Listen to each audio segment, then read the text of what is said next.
So first, my opponent says that her policy is to equalize all the salaries of every team in the MLB. And that's her policy. So as assumed, that would be a hard cap because salary caps come in different forms. Currently, the MLB has a form of a luxury tax, which is almost like a soft cap. So in definition, a hard cap for salary caps means that the teams can spend up to this amount, and in their policy they don't state how much that amount is. But the teams can spend up to this amount, and they cannot surpass that amount for any reason. A soft cap means they can spend a little bit above that, but there may or may not be exceptions depending on the players on the team. And the luxury tax that MLB has currently means that if they spend beyond this amount that's capped, or beyond this amount, then they have to pay a tax of however much percentage that they spend beyond that. Their first claim is that the salary cap would make baseball a more competitive sport by equalizing each team.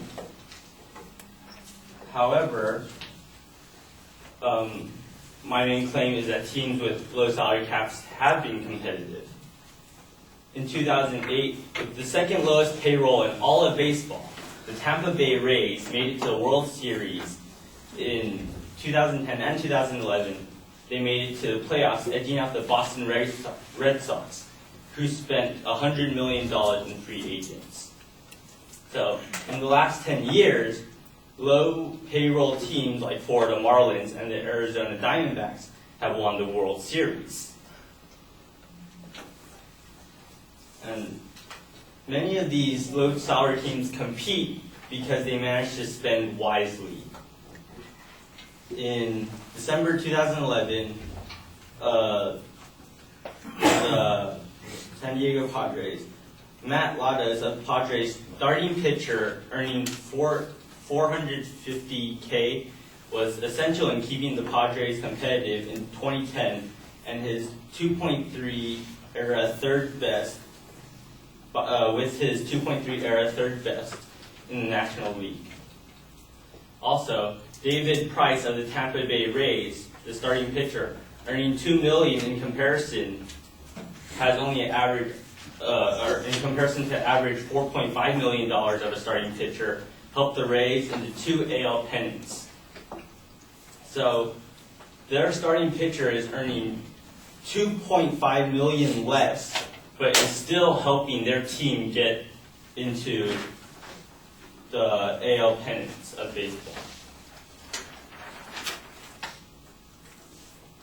And for instance, the average salary for a player in the Arizona Diamondbacks is $875,000 in comparison to the Yankees' $7 million.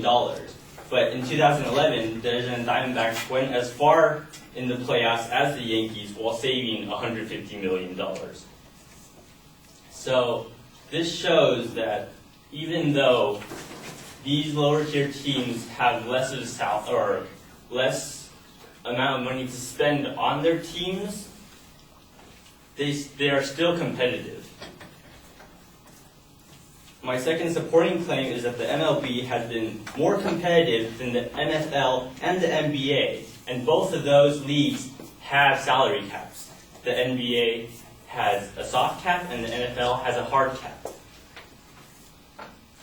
In the past 30 years, 20 different teams have won the World Series, compared to the 14 different teams winning the NFL and the 9 teams winning the NBA. In this decade alone, there have been 8 of 10 different World Series champions. That means 8 teams in the past 10 years have won. Only 2 teams have repeated.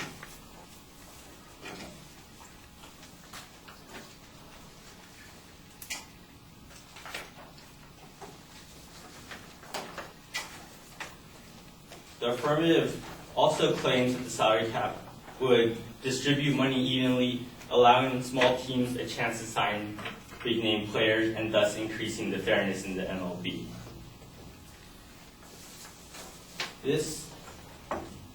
But having the salary cap doesn't assure a balance in the competition. Of the three major sports leagues, only one has entered its current labor negotiations without doomsday prophecies emanating from team owners. In baseball, the one that does not have a salary. In baseball, it's the one that does not have a salary cap. The other two, the NFL and the NBA, supposedly have protection from runaway player contracts. Yet both claim that labor costs are strangling them. Major League Baseball is cruising toward a new labor agreement when the current one expires in December, while the two capped leagues are facing possibilities of shutdown for at least the next part of the season. As many of you are aware, the NBA has faced a severe lockdown in our past year, and this is due to their salary cap. The MLB will not face this because they do not have a salary cap, they only have that luxury tax.